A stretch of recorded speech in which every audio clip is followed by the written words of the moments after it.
Welcome back into Bracket Buster Breakdown. It is now time to break down the Big Ten Conference Tournament. This one taking place at the Target Center in Minneapolis for the first time ever. This is a interesting year for the Big Ten. It really doesn't feel like there's that many good teams, honestly. And even the good teams, they have major fraudulent vibes to them. Which that's always interesting when you have that play out. But, I mean, let's get right into this. This is your bracket. You have 2 games on Wednesday. You have 4 Thursday, 4 Friday.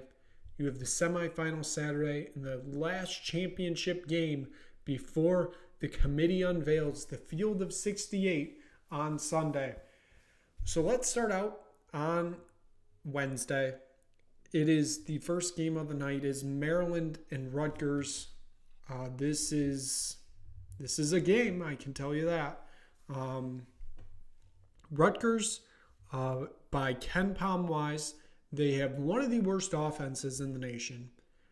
They have one of the best defenses in the nation. They are 4th in the nation right now in defense. And their offense is currently 295. So not great. Maryland, this has been a very down year for Kevin Willard and these Terrapins. I don't think really anybody expected it to be this bad. They've lost 3 straight, 5 out of the last 6. And it's gone downhill since February. They've only won 2 games since February 1st. They won on February 14th against Iowa 78-66, and they won it against this Rutgers team 63-46 on February 25th. Rutgers, on the other hand, like I said, they have an outstanding defense, a very bad offense. They've been okay since the beginning of February, but it's basically that first half February part is when they were good.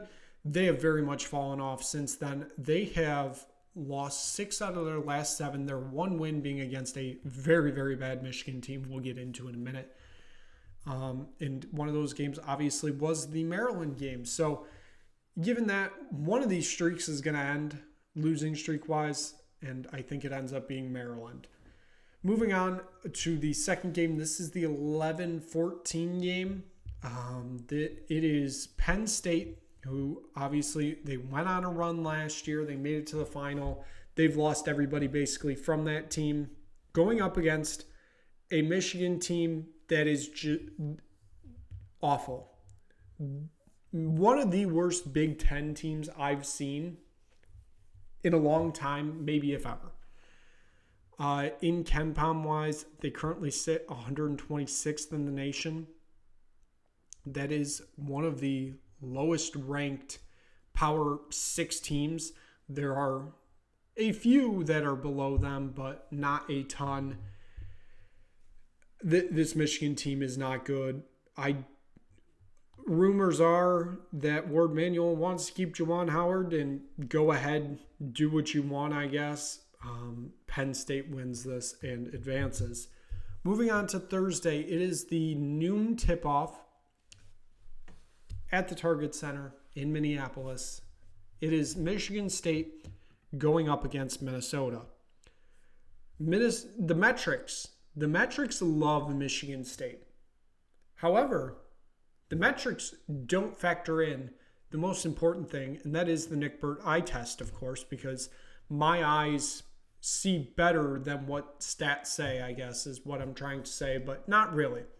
This Michigan State team's not good. They haven't been good all season. We saw this from the beginning when they lost to a James Madison team that is going to the tournament. They won the Sun Belt. But they lost to the James Madison team first game of the year. They lost to Duke in the non-conference. They lost to Arizona in the non-conference. Those aren't bad. But then you just look since February 17th. They played Michigan on February 17th on the road. They won that game. Since then, they've lost at home against Iowa. They've lost at home against Ohio State. They've lost on the road at Purdue. They won a very ugly game against Northwestern at home, and they lost to Indiana on the road. Does any of that seem like a team that is ready to win in March right now? To me, it very much doesn't. I don't see it happening. Now, I can also make the case that Minnesota, in that same time frame, isn't great. Since the 17th, they've won against Rutgers, won against Ohio State, both those games at home. Then they lost to Nebraska and Illinois on the road. Then they won against Penn State at home, lost against Indiana at home, lost at Northwestern away. Both these teams do not scream a team that is, going to win and win far in tournament play in March. Now, the season series, this is one of the few Big Ten series that actually had a home and home this year. Michigan State won at home. Minnesota won at home. Michigan State gave away that game on the road at Minnesota. They gifted it to Minnesota, and Minnesota gladly took it. They took the victory. And now here Michigan State sits. They could have been as high as, I think, like a 6 or a 5, a 4, somewhere around there. They sit in the 8-9 game again. The same spot they were in last year. And I expect a similar result to last year. I expect Minnesota to advance because I do not see anything on this team that screams, hey, we're going to go and win somehow. I don't see that with this Michigan State team. We move on to Wisconsin. They'll face the winner of that Maryland-Rutgers game. I obviously have Maryland advancing.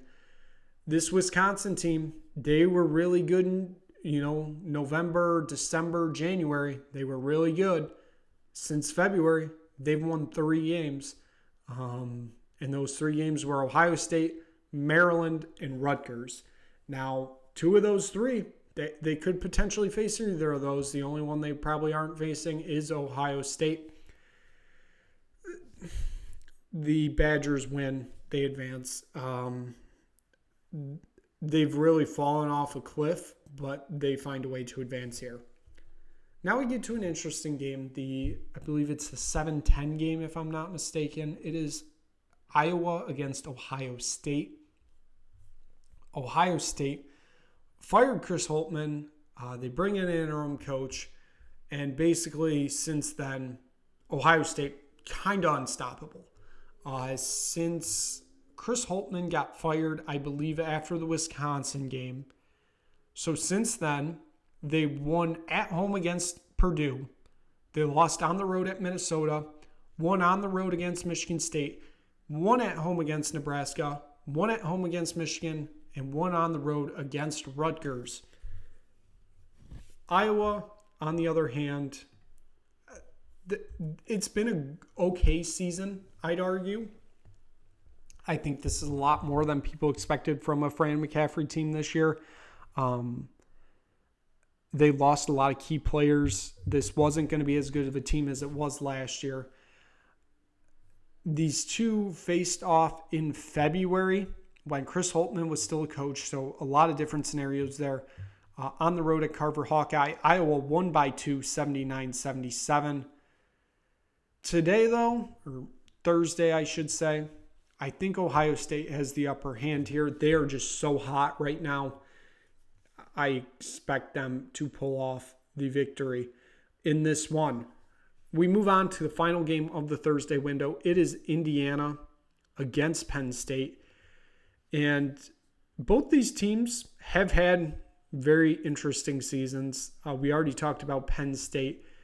Indiana, Mike Woodson is getting another year somehow. I really don't know how this team is just bad. They have 0 recruits right now for next year, so that's not great. But they sit as a 6th seed. They've won 4 straight, and for me, make it 5. I think they advance here. We move on to Friday, where we see the last of the teams that had byes play their first games. It is Purdue, the number one team in the Big Ten. They won the Big Ten outright this year. I believe they are currently projected to be the number one overall seed, even though they are not the number one team in the nation. Going up against Minnesota, Purdue seems like a juggernaut right now. Give me Purdue to win this. Northwestern going up against Wisconsin. Northwestern has had a very, very good year. They are more than likely going to back-to-back tournaments for the first time ever. Chris Collins has just done amazing work with this Northwestern team since he took this job. This program was in the dumps, and we look at them now. They're going to the tournament back-to-back years. They're facing off against a Wisconsin team who, as I stated earlier, have won 3 games since February 1st, which isn't great. I like Northwestern to advance here. Illinois, Ohio State. I think there is a curious case for Illinois here. They're kind of a Michigan State type scenario without being as bad. The metrics love them. I don't love them as much as the metrics do, but they've had some questionable losses. They lost to Penn State on the road. Now, that was an interesting scenario because Penn State was playing at their old gym, the Rec Hall, which only holds like 6,000 people. So that was going to be a lot rowdier than the Bryce Jordan Center half empty. They lost to Michigan State on the road. I've already said my piece about Michigan State. They lost to Maryland at home. That was back in the beginning of January, though, so I can't really take much from that. But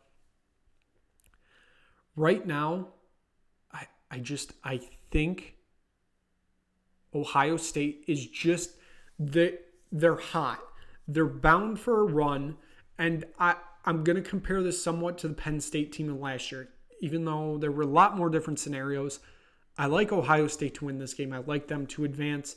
Penn State also was the 10 seed last year, and they made it to the final. I'm not saying it's going to happen again, but I like Ohio State to advance to the semifinal here. And then we get to Nebraska ball. Nebraska, Fred Hoiberg, what a year for Nebraska. They've been a very good team this year.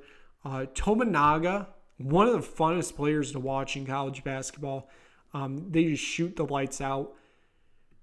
The only problem with Nebraska is it seems like all their very good wins are always at home. I never see them do anything on the road. And that does worry me a little bit, getting that we are in conference tournament time. It's all neutral sites. That does worry me a lot. But I still think they have the upper hand against Indiana here because Indiana's just, they're not good. Like I said, Mike Woodson somehow has a job for next year. I don't think he should, but here we are with Nebraska advancing, and quite an interesting semifinal I have predicted here. You have Purdue Northwestern in the first game, which those two have put on 2 great games this year. Right? They split the season series. Both games went to overtime. In the grudge match, I think Purdue's the better team, and I think that shows out when you're on a neutral site. The better team usually always wins. I like Purdue here. Then you get to Ohio State, Nebraska. This is, I really, if this game happens, this is basically, fate against fate, because both teams I think are hot at the right time to get wins in the Big Ten tournament.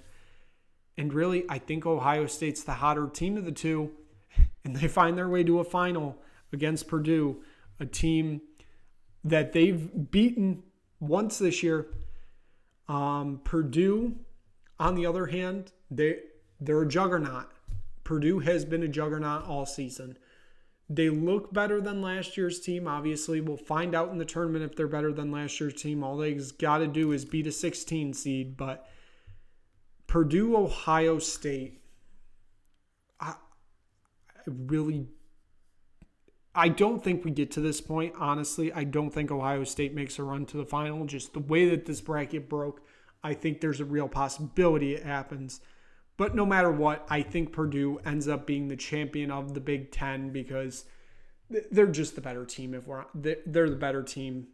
It kind of feels like they're the only good team in this conference this year, and they're just kind of going to run through it and then find a way to be disappointed in March again. That's how it always plays out. So that is going to wrap it up for your Big Ten tournament predictions. Thank you so much for watching. If you just stumbled across this video, click like, click subscribe, go check out the ACC, the Big 12, and the Big East previews. All those three are already done. Come back later if you want to see the SEC and the Pac-12. Those are getting done soon. Both of those conferences are very interesting. The other three also have interesting storylines, to say the least. So thank you so much for watching. Please come back, check out the rest of the content, and we will see you again soon for another episode of Bracket Buster Breakdown.